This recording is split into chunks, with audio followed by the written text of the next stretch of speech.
beberapa bulan ini saya mencoba strategi baru dengan cara melihat YouTube orang lain, dan kemudian saya coba untuk komen, like juga, dan subscribe. Apa yang terjadi? Ternyata subscribe saya bertambah dan akun saya menjadi ada pergerakan yang bagus. Ternyata sangat sinkron dengan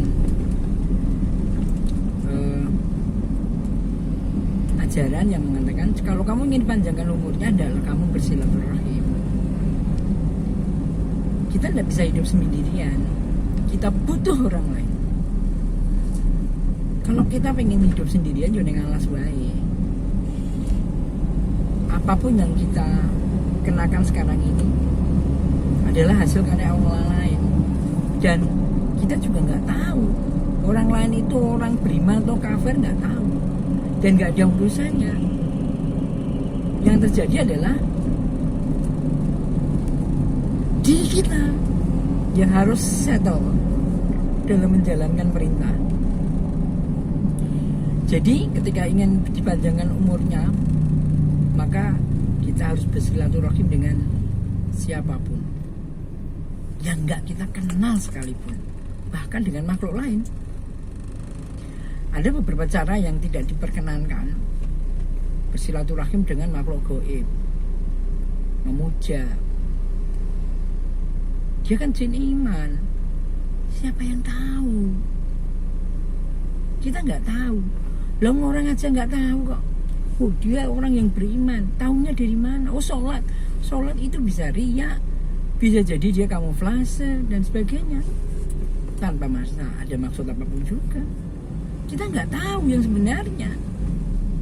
Apalagi jin yang jelas tidak kasat mata, tidak kelihatan. Nah, kok kita mau menghamba dengan dia, padahal Allah sudah ngenas.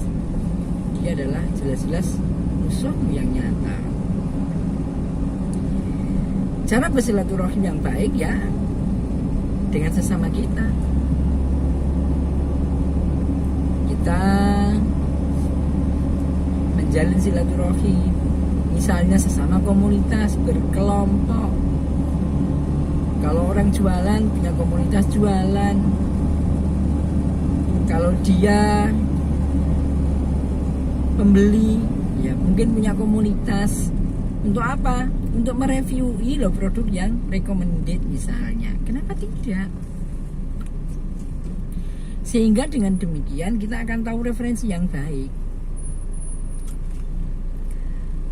Ketika kemudian saya juga punya web, yang saya lakukan mencoba meletakkan link saya di postingan orang lain, ternyata menjadi luar biasa. Yang saya berikan komentar postingan saya ternyata dianggap oleh Google itu postingan, itu adalah komentar, dan saya mendapatkan backlink. Jadi tidak ada salahnya sama sekali manakala kita meletakkan komentar kita di tempat orang lain. Sama saja, walaupun kita tidak meletakkan link, kita akan meletakkan referensi.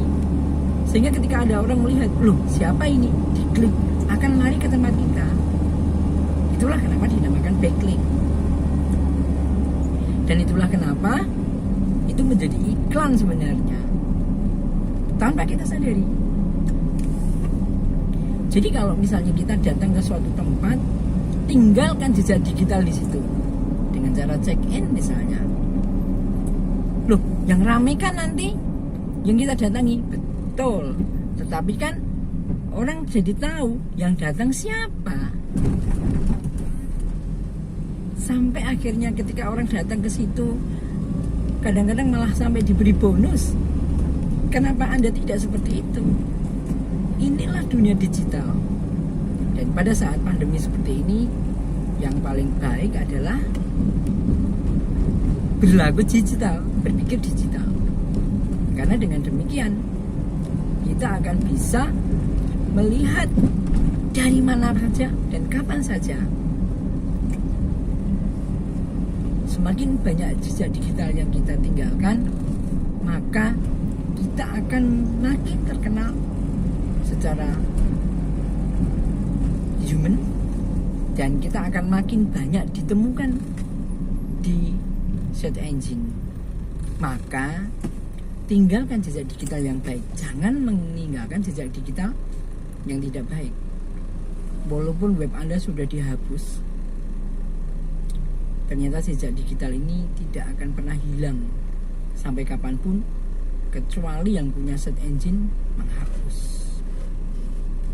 Tapi rata-rata mereka tidak punya kepentingan untuk menghapus, karena dengan menghapus ini berarti akan hilang satu database. Bagaimana kalau seandainya kita ingin terkenal di dunia maya? Ya, selain tadi meninggalkan jejak digital yang baik, melakukan komen, kita juga bisa melakukan banyak hal. Misalnya iklan. Kalau iklan tentu akan berbayar, ya, tetapi hasilnya memang menjadi jauh luar biasa. Kita akan lebih banyak disebar link kita ke lebih banyak orang. Dengan begitu maka kita akan bisa ditemukan oleh siapapun lagi. Inilah zaman digital. Kita sudah melewati masa-masa analog yang kita sulit untuk menjual barang. Kalau nggak ketemu nggak bisa. Ngasih sampling, ya samplingnya aja, yang lainnya bagaimana juga nggak tahu. Dengan menggunakan jejak digital ini, maka kita akan bisa lebih banyak ditemukan. Nah, kemudian bagaimana caranya meninggalkan jejak digital yang baik? Ya, tinggalkan yang baik, promotif, dan imbangi dengan layanan kita. Dengan kita mengimbangi dengan layanan kita, maka orang juga akan tahu akhirnya bahwa kita ternyata memang baik. Dan orang akhirnya akan respect dengan kita. Dan apapun yang kita posting, mereka akan baca dan senang dengan apa yang kita beritakan. Dan seandainya kita jualkan, maka apa yang kita jual mereka akan percaya. Sehingga mulailah jejak digital yang baik agar Anda bisa bermanfaat untuk